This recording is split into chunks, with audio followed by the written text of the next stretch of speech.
Ginabi na tayo, Dong. Tara. Pati rin yung tray, isang iyo ng pagtagyan.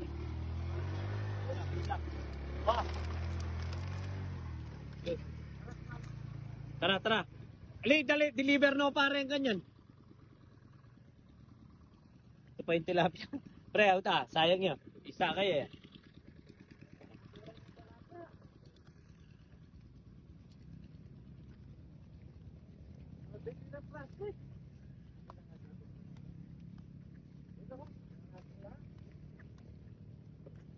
Yan. Itcha mo na yung fish cage yan eh. Ialo mo na sa fish cage yan.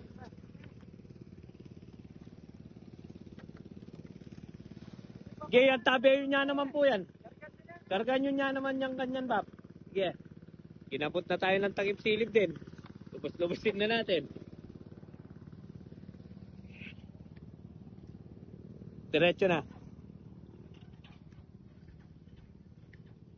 Ayan, kargaan na tanad rin. Oo, Bap. Oh. Wala ako dito sa around 5:50 pa lang pero madilim na oh. Dati alas 6 maliwanag pa.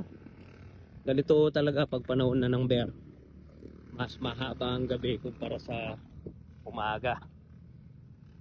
Ayun, ito na yung proseso ng harvestan. Alas 5, alas 6, madilim na.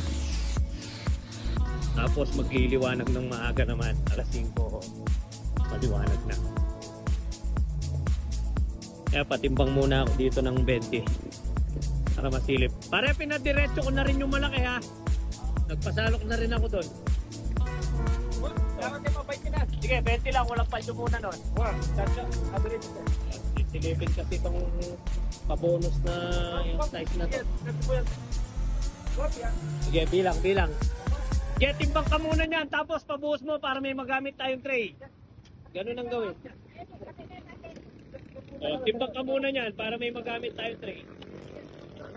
Pare, patimbang na muna natin nun. Buhos na. 22. Naka-level na. Yok, itabi mo yung motor mo dyan. Dalhin mo doon, no? Pansulo. Boy Scout ka talaga. Dali mo yan. Sa tripa. Tol, timbangan mo naman pa. Para may isnawala rin asan. Gabi na ho kasi. Napot na kami ng 5:52. Ayos na nito. Hindi kami makakapanood ng pampainit ng karburador ha. Meron pa ba nun? Fiesta ho ng bayan dito sa lugar namin eh. Go.